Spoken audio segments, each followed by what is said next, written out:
Espinosa retira amparo contra censura y la Sala Constitucional archiva el proceso.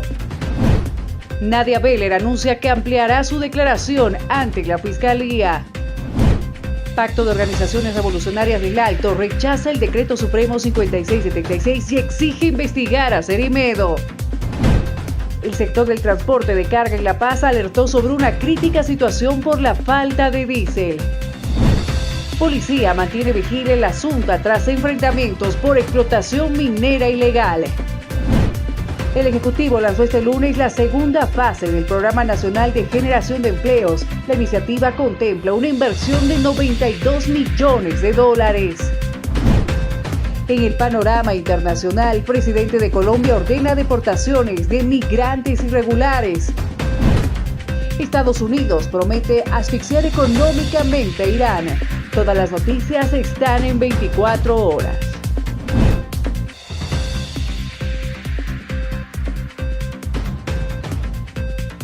Y esta noticia se ha dado a conocer en las últimas horas. El exministro de Economía y Finanzas Públicas, José Gabriel Espinosa, ha retirado el amparo constitucional que ha presentado en contra de su censura en la Asamblea Legislativa, y la Sala Constitucional archivó ya este proceso.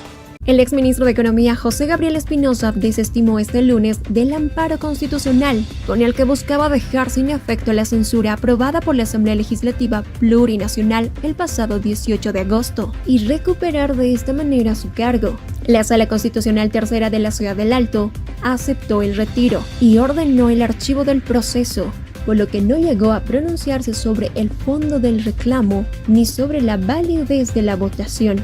Espinosa argumentaba que la censura se aprobó sin cumplir el número de votados que, según su interpretación, exigiría la Constitución Política del Estado, y que la Asamblea Legislativa rechazó su pedido de postergar la sesión. El entonces ministro de Economía, José Gabriel Espinosa, fue convocado a la Asamblea Legislativa Plurinacional el 18 de agosto por los cuestionamientos relacionados con los bonos soberanos, los billetes de la Serie B, el retraso del presupuesto general del Estado, además de observaciones sobre su gestión económica. Y tras el retiro del amparo constitucional presentado en la Ciudad del Alto, tras la censura del exministro José Gabriel Espinosa, surgieron las primeras repercusiones. Por ejemplo, el senador de Libre, José Manuel Ormachea, aplaudió esta medida. Acabo de salir de la audiencia del ministro Audi en la Sala Tercera Constitucional de la Ciudad del Alto, obviamente virtual, y él mismo ha retirado el amparo, porque seguramente él y el gobierno se han dado cuenta que era mucho más caro Entonces, antes de que haya el conflicto de Octubre Negro, le pido al presidente y a nuestros amados asambleístas solucionar estos conflictos de una vez. ¿Y cómo se soluciona? La señora Nadia Beller, que ha hecho la denuncia. ¿Quiénes somos los denunciados? Somos el gobierno. Problema, solución.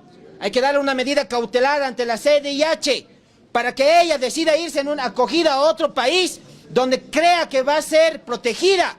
Pero aquí en Bolivia no tiene seguridad. ¿Quién es el denunciado? Es pues la familia de nuestro presidente Rodrigo Paz. Y ahora cuando haya gabinete le va a preguntar en qué estado está donde lo que está denunciando. No es viable. Señores asambleístas, de acá, senadores y diputados, levantemos, defendemos y levantemos la credibilidad. Medida cautelar, ya no más. Que no pueda tocar ningún policía, ningún agente ni nada, y que sea protegida por nosotros. Porque esos somos los asambleístas. Y desde Santa Cruz, los cívicos piden que se profundicen las investigaciones. A Fernando Cerimedo. Sí, lo hemos visto, nosotros volvemos a insistir, necesitamos saber toda la verdad, y no solamente lo que hizo este señor Cerimedo con respecto a lo de Nadia Beller. Queremos saber toda esta tramoya de lo que es la posibilidad de corrupción, la posibilidad de influencias de tráfico, la posibilidad de estos sobresaltos con el poder boliviano, el señor Cerimedo, la señora Beller y otros actores más. Esa información la necesitamos que sea publicada día a día, pero con la seriedad de lo que amerita un caso de investigación de esta magnitud, que ya tiene, sin lugar a dudas, una visión también internacional. Seamos serios, Bolivia, a los que están en la justicia, la fiscalía, la justicia, a los que están manejando esta situación desde el Ministerio Público, desde el Ministerio de Gobierno, todos sean serios para que no seamos el hazmerreír del continente cuando salga todo a la luz y ya se sepa con veracidad toda la situación. Ella va a tener que ir a los procesos que corresponda dentro del trámite investigativo, dentro del trámite judicial. Si ella lo que está publicando, lo que está señalando es cierto, es veraz y tiene las pruebas como tal, pues ella quedará exonerada y la justicia verá qué tiene que hacer con ello. Si no, y no hay las pruebas suficientes, no hay los elementos de convicción y no hay todo lo que ella señala, tendrá que ir a procesos internos dentro de lo que es la justicia. Primera pausa en el noticiero 24 horas. Al retornar vamos a hablar acerca del rechazo por parte de diferentes sectores al Decreto Supremo 5676 y mucha más información. Quédese con nosotros, ya retornamos.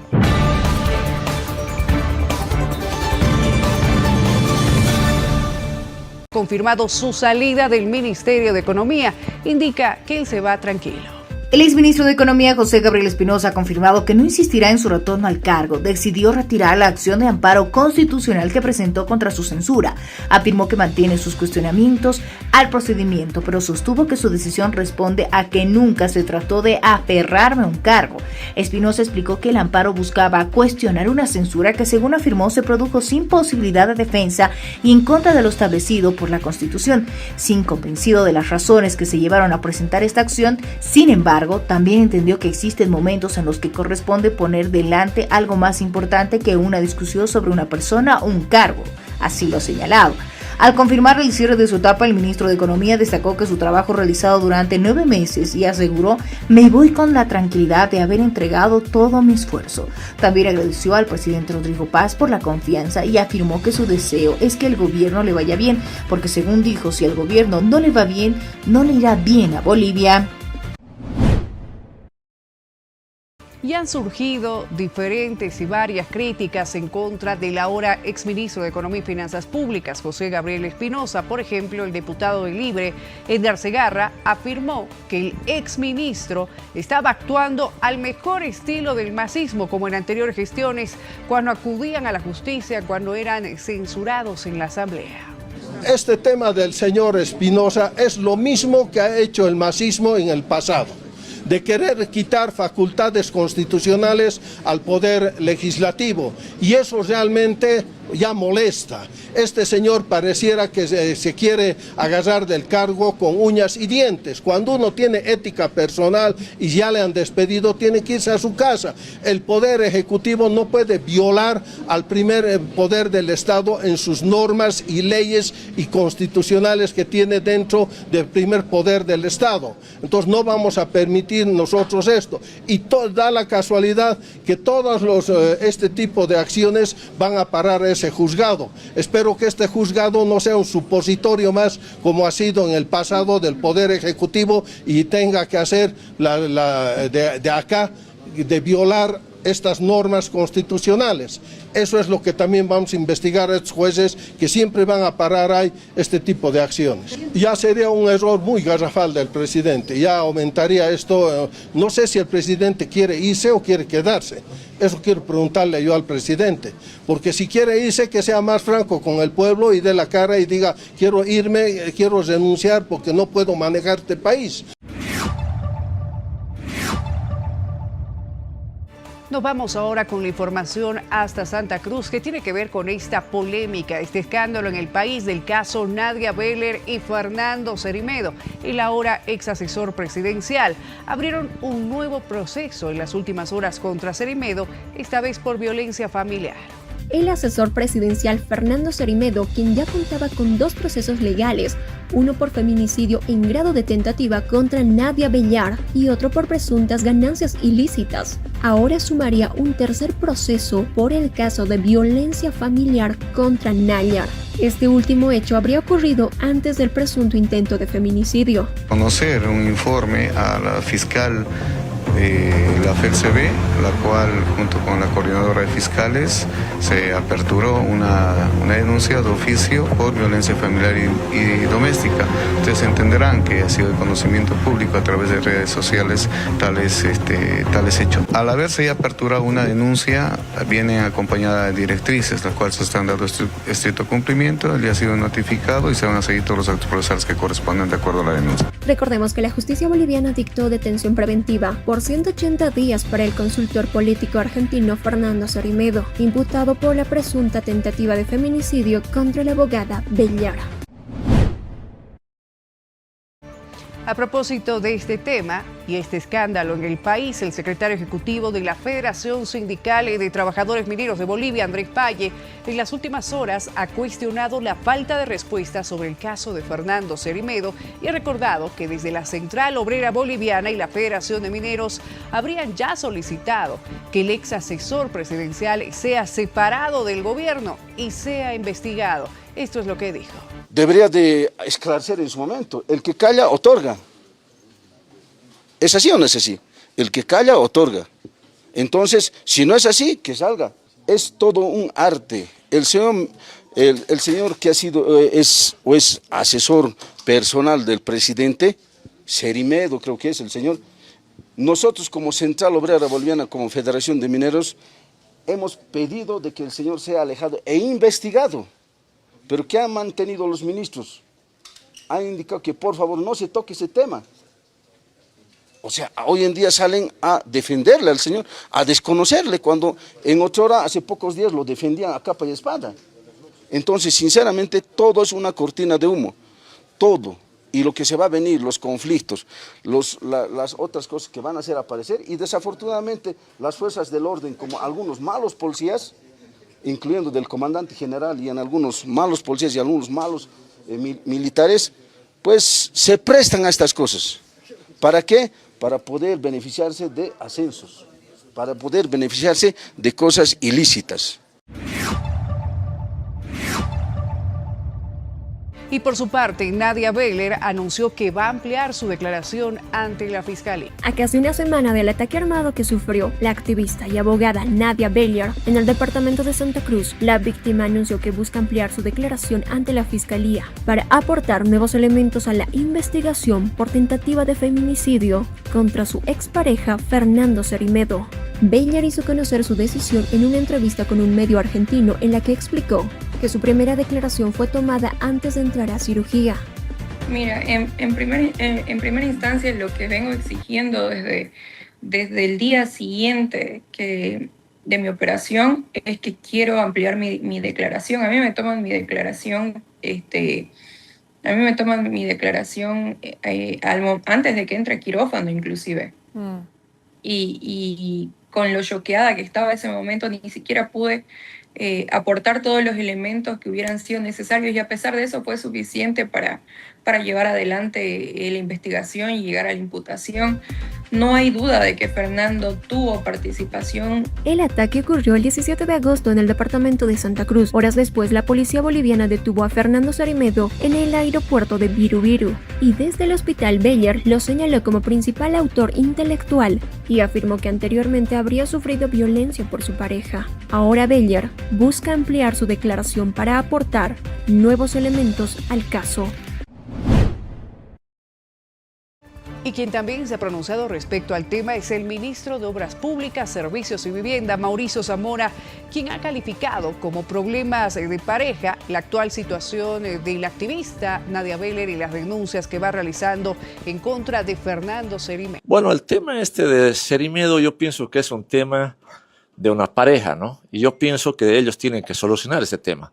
Pero más allá de eso, lo que preocupa es que ha habido un atentado contra una mujer embarazada, y hay que dar con el paradero de los autores materiales del hecho, ¿no? O sea, dando con el paradero de estas personas se va a poder determinar quiénes son o quién es el autor intelectual de este hecho, ¿no? La víctima ha estado cuestionando del por qué el presidente no ha salido a pronunciarse sobre esto. Lo que pasa es que el presidente pues no tiene relación con la víctima, no tiene por qué pronunciarse, ¿no? Con Cerrimedo. Bueno, Cerrimedo sí estaba en el tema de comunicación, sí ha tenido un asesoramiento externo, y ya se verá pues las investigaciones. Lo que estamos haciendo con este gobierno es ver que la Fiscalía como el Poder Judicial tengan independencia. Hay que investigar y llegar a la verdad. Lo que queremos nosotros como gobierno es llegar a la verdad, ¿no? Y acerca de este caso, el diputado del Partido Demócrata Cristiano, Diego Copa, ha pedido medidas cautelares para Nadia Beller ante la CIDH, la Corte Interamericana de Derechos Humanos, ya que dice que en Bolivia no tiene seguridad.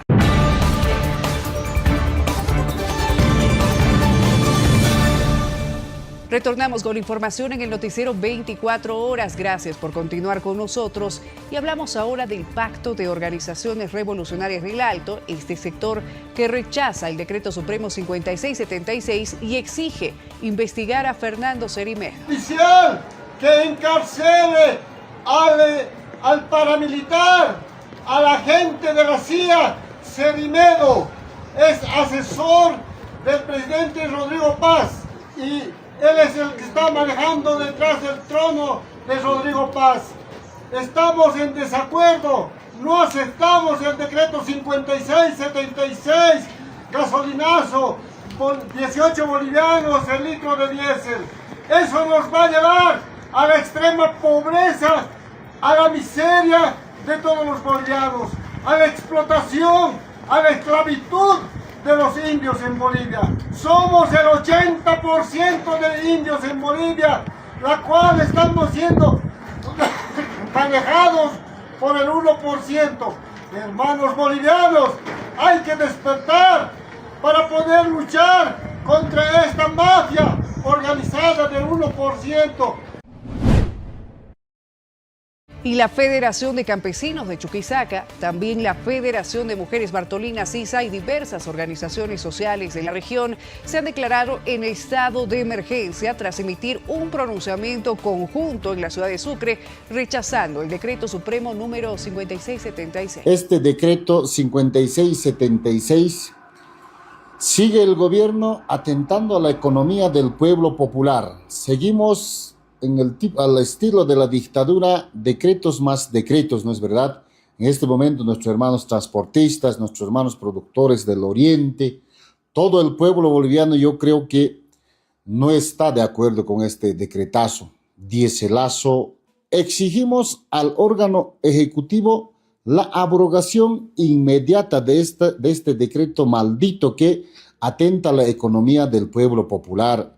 De las denuncias que existen en contra del gobierno respecto a la corrupción, tráfico de influencias y manejo irregularidad de combustible y carburantes, involucrando al entorno familiar del presidente, estimados periodistas, imagínense, allegados políticos y altos funcionarios del sector energético, sean investigados por el Ministerio Público. Nosotros como organizaciones sociales nos declaramos en estado de emergencia y nos sumamos a la lucha de nuestros hermanos transportistas, nuestros hermanos mineros, nuestros hermanos productores que ya están en las carreteras. Y desde acá, desde Chuquisaca, desde la capital del Estado plurinacional, invocamos a todas las organizaciones sociales, al pueblo boliviano, levantar la voz. Basta, hasta aquí yo creo que hemos aguantado los decretazos finalmente en contra de la economía del pueblo popular. Hablamos ahora de la crisis de los carburantes en el país. Al respecto, el sector de transporte de carga en La Paz alertó sobre una crítica situación por la falta de diésel que mantiene a cientos de motorizados detenidos durante varios días y está ocasionando millonarias pérdidas. No tenemos una respuesta favorable, ¿no?, en cuanto al suministro diario que debemos tener en el departamento de La Paz. Estamos demorando en La Paz entre 48 horas a 72 horas para poder abastecernos en promedio, ¿no?, para los surtidores que están en el Alto. Son más de 1000 camiones que tenemos estimado que están en filas, los cuales se genera una pérdida de 2 millones de bolívares por día, ¿no?, por todo ese perjuicio que tenemos que hacer al esperar poder suministrar combustible. Se ha visto que el parque automotor se ha visto mermado en un 40%, es decir, que el 60% está viajando en este momento para poder cumplir los compromisos que tenemos para cargas de Perú y Chile, ¿no? El 40% estamos en fila para tratar de abastecernos el combustible y eso genera un gran perjuicio para todo el sector. Ante este panorama, desde YPFB abren ofertas y están transparentando la contratación de proveedores de combustibles para el resto de esta gestión 2026. Desglosando un poco, viene la inscripción de la necesidad en el programa anual de contrataciones, luego la publicación de un pliego con sus especificaciones técnicas, una etapa de reunión de aclaración y de ajuste de especificaciones técnicas, si corresponde a ampliación de plazo. Y bueno, lo que hemos logrado, lo que hemos hecho hoy día, es el acto de ver las ofertas, de apertura de ofertas. Hemos publicado en un sistema que es absolutamente, digamos, confiable, como es el Syscompa, que, como se ha visto, desencripta las ofertas. O sea, es decir, nadie puede conocerlas de antemano, ¿no? Luego de esto viene la tarea de, vamos a publicar el acta de apertura, obviamente, en el sitio web de YPF, y posteriormente viene la etapa de evaluación de un comité de selección que hace la selección, ve simplemente que los ofertantes puedan cumplir con lo estipulado en las especificaciones y el pliego de condiciones de YPF, nada más. Y sobre eso saca un informe de selección donde dice qué proponentes están habilitados y qué proponentes no están habilitados. Después de eso viene la etapa de contratación. Cambiamos el rumbo de la información, ya que la policía mantiene vigilia en la Asunta, esto tras enfrentamientos por explotación minera ilegal. Hemos tenido una situación de enfrentamiento, se podría decir un conflicto más que todo por la explotación minera ilegal que habría en el lugar, donde los pobladores, más que todo las juntas de vecinos de nuestra localidad de Asunta, habrían decidido intervenir una empresa minera china que trabajaba supuestamente de manera clandestina. Es así que se han registrado algunos enfrentamientos en el lugar, donde se han sufrido quemas de maquinaria que ya estaría obsoleta en el lugar. Y asimismo es que no se ha tenido ningún tipo de herido ni nada, ni retenido en el lugar por el momento, de acuerdo a la información que tenemos de nuestro comandante de Frontera Norte que está en el lugar. Solamente que ayer la población ha decidido retener toda la maquinaria que estaba en esta empresa minera y llevarla a lo que es la población de la Asunta, donde se ha desarrollado un cabildo, ¿no? Donde más que todo su principal de los 8 puntos ha sido el cero tolerancia a la minería ilegal, ¿no?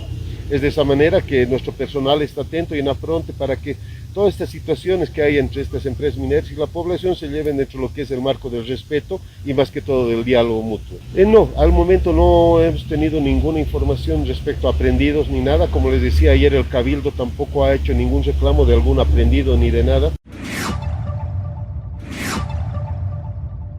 A propósito de este tema, se ha pronunciado la diputada de Libre, Beatriz Arzuri, quien denuncia inacción por parte del gobierno nacional ante la minería ilegal en el país y sobre todo en el norte paceño y los Yungas. La minería ilegal. Nos encontramos muy preocupados en el sector Yungas, norte de La Paz, a causa de minería ilegal. Nuestros productos están afectados. El río se ha desbordado por estas intensas lluvias que hubo en estos días en el norte de La Paz y los Yungas, Sudyungas y Nordyungas y Inquisibi. Existen cantidad de minería ilegal. Sin embargo, el Estado brilla con su ausencia. Justamente ha pasado en el sector Sudyungas, que es la Asunta, que ayer han tenido una asamblea, un congreso, donde han incautado, han actuado como AJAM, han actuado como Estado. Estamos muy preocupados en el sector, se ha desbordado el río, han perdido producciones de plátano, han perdido producciones de mango, han perdido producciones de banano, han perdido producciones de hortalizas que ellos siembran alrededor del río. Ahora se está brillando con ausencia al ministro de Minería. Pedimos su colaboración en el sector, que actúe como debe actuar. Hemos denunciado hace 6 meses, hemos estado denunciando cada semana, cada mes, y por lo cual no ha presenciado no ha hecho su trabajo la AJAM.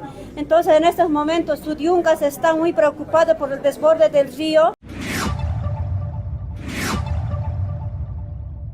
Nos vamos a una breve pausa en esta entrega informativa del noticiero 24 horas. Vamos a tener al retornar los detalles de la audiencia cautelar, el juicio por el caso del 26 de junio de 2024, la sonada militar y mucha más.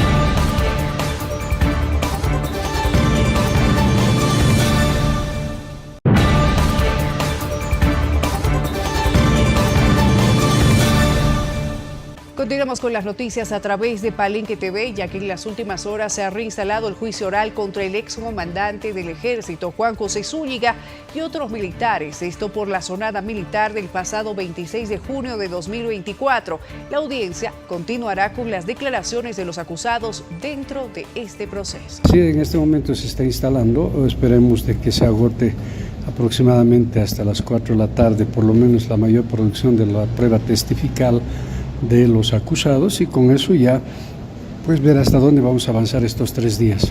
Todos los acusados están declarando a su tiempo y cada uno va a presentar su versión, y con esto ya luego tendríamos que entrar a la prueba del Ministerio Público, que es la prueba documental. No se sabe cuántos podrían ingresar, nos faltan 17 y están todos, pero hay que ver hasta dónde alcanza la jornada. Doctor, una precisión, ¿ya el Ministerio Público tendría que abrir este oficio en la investigación por las supuestas torturas que han sufrido los militares? ¿En qué quedó esto? Debiera ser, pero no lo han hecho, y por eso nosotros estamos preparando nuestra propia denuncia. Después de este juicio, doctor, ¿se va a activar un juicio de responsabilidades contra el Ministerio? No, antes, mucho antes, hasta la próxima semana o hasta los primeros días de septiembre. Cambiamos de tema, ya que autoridades de la Gobernación de Santa Cruz, representantes del sector productivo, instituciones y movimientos sociales aprobaron el reglamento interno para que funcione legalmente la Comisión Agraria Departamental. Y hoy podemos estar satisfechos que tiene la legalidad y se cumplió el objetivo que nos pusimos en la orden del día. Quiero agradecer a todos los comisionados, a todos los sectores, a todas las personas que fueron parte, y bueno, ahora empieza el trabajo constante. Estamos seguros que en los próximos 45 días seguramente serán llamados nuevamente ya para seguir el trabajo y la visión que tenemos desde Santa Cruz. Quiero que todos estemos orgullosos de haber estado en esta sesión histórica, primera vez en la historia de nuestro país que una Comisión Agraria Departamental funciona y tiene efectos legítimos y legales, sin show políticos, sin apuntar a nadie, sin socapar a nadie. Esto es lo que tenemos que hacer, seguir trabajando por Santa Cruz. Todos quienes comprendemos la sociedad civil somos importantes, todos seremos escuchados, siempre bajo la norma y en el marco de lo legalmente establecido en esta Comisión Agraria Departamental. Un día histórico, felicidades y gracias a todos. Gracias.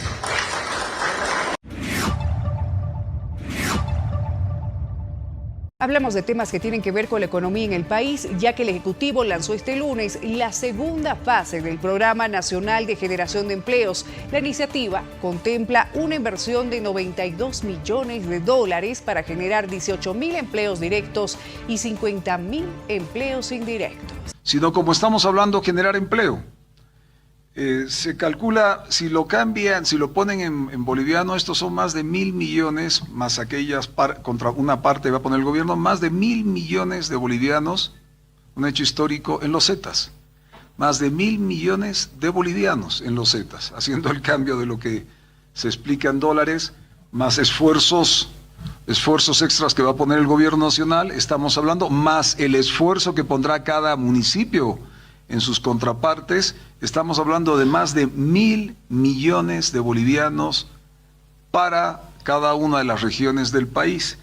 Pero a su vez también va a tener un impacto en más de 1 millón de bolivianos.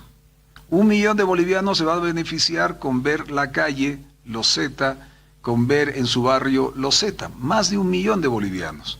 O sea, no solo son 1.000 millones de bolivianos, sino que es 1 millón de bolivianos como base que se van a sentir beneficiados. Y va a generar más de 100.000 empleos directos e indirectos. O sea que no solo que vamos, vuelvo a reiterar, darle calidad de vida a la población, vamos a generar un impacto por encima de 1 millón de bolivianos en su ámbito de vida, sino que esos 1.000 millones va a significar también una inyección a la economía y generar en los siguientes años un formato de reactivación dentro de la reactivación económica. haciendo material y está coronando con éxito un financiamiento que logra hacer que llegue al territorio algo que está esperado de forma muy ansiosa, que es lograr que el Estado le alcance al territorio un programa de locetado que es histórico. La verdad es que debe ser uno de los programas con un monto de inversión de los más grandes que ha visto este país en la última década. ¿Qué puede ser más importante que tener una casa segura? Que tener un hogar al que lleguemos con facilidad, que no esté en la calle todo el tiempo llena de barro, llena de huecos, que podamos sentirnos seguros en nuestro hogar. A eso responde esta obra.